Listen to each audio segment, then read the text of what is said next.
Willie D Live. Have you spoken to DC about his situation that he went through with the mother of his children dying? Spoken to, I was right there You, throughout the whole thing. Like, that's my brother.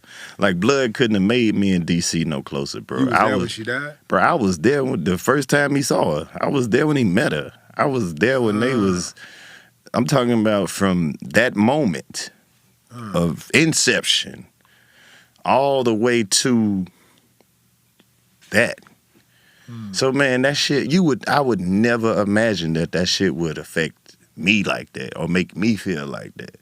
But to see, Well, she was like a sister. exactly, Sister. when you see your brother hurting like that, Yeah. man, and he held the shit better together than I did. You know what I'm saying? Like, me and him spoke and talked for hours and just getting it all out there, man, and just putting a plan together. Whatever you need, bro, we got these resources in place. Take your time. I'm calling them, texting them every day, man. Don't say shit. Stay offline. Just keep doing what you're doing. Stay strong for your kids. Stay prayed up. And anybody who knows DC will tell you he is the most in his faith person you will ever meet. That man prayed 20, 30, 40, 50 times a day. Never put a bite of food in his mouth without thanking God first. Never hit that stage without hitting his knee first. Never walking off that stage till he prayed. Everything he do is for God, prayer. You know, his father was a preacher. His mother's a preacher. The man know the Bible from front to back, can quote any scripture and tell you what book it came from and all of that. Grew up singing in the choir. Faith-based. Faith all the way.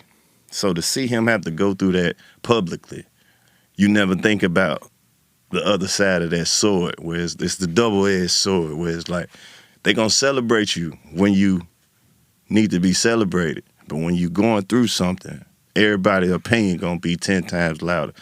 So it's like, to have to even ask for the privacy or to have to ask for the respect, it's just crazy because it made me look at shit different. When it's not us, when it's not this close to home, do we feed into this shit? Sometimes you could just be on social media thinking that you just giving your opinions or following the crowd or talking about the shit that's trending. But that shit hurts somebody somewhere. And you never know where that shit gonna land. So it really made me be like, I don't never want to be part of the dog pile, laughing at somebody else's pain. Or, you know what I mean? Just your look, you don't know how much weight or value your comment holds. So I really made me just reevaluate a lot of shit. And then to see that this is changing the rest of my brother's life. These kids gonna have to grow up without their mom. They gonna have to grow up with their father, trying to fill in them holes. Or trying to, you know what I mean, doing the best he can to keep that pain away from them. And it's like, where do you go from there? Even when the shit look good, or even when you do have a good day, it's still gonna be people like, I can't believe you happy. How you gonna be happy and this shit just happened? But you don't know what happened up until this point. How long it took to get to this smile. How long it took to be able to go outside and be around these people. You don't know what You don't know if he's hurting right now. Exactly. You don't know what he was doing right before he walked up to you or before you came into the frame. It's like, Right. yeah, people grieve differently. That's one thing that I learned after my mom died, and I had some differences with my uncle, her twin brother, you know, on how he was grieving.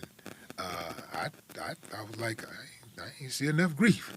You know, I thought, hey, man, you supposed to be acting like this. You know, like, where are you? You know, you wouldn't, you know, like, so I didn't, but that taught me a lot. That taught me a lot. People grieve differently, and you can't project your grief on another person or what your And you never, and that shit can come out of anywhere.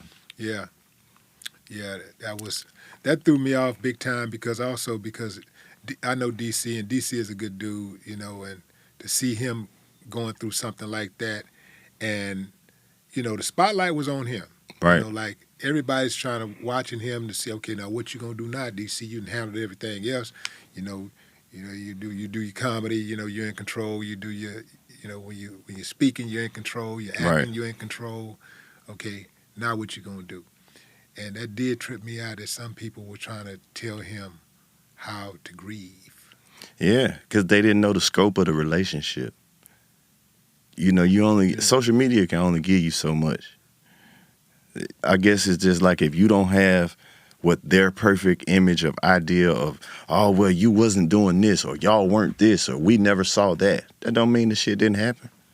Right. This man and this woman got 3 kids together that they planned on having. None of these kids was accidents. So whatever the scope of their relationship was, they understood it. It's not for us to understand.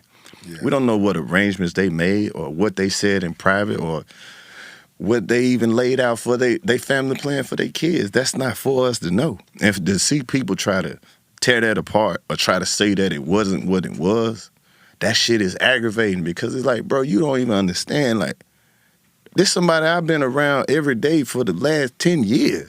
How can you say this shit and you have no idea who these people are? And you seen all the crazy ass shit that people try to project and make go viral just by giving their opinions and think pieces and shit. And it's like, man, that shit is irrelevant because you don't know what the fuck you talking about. You weren't there. And that shit hurt.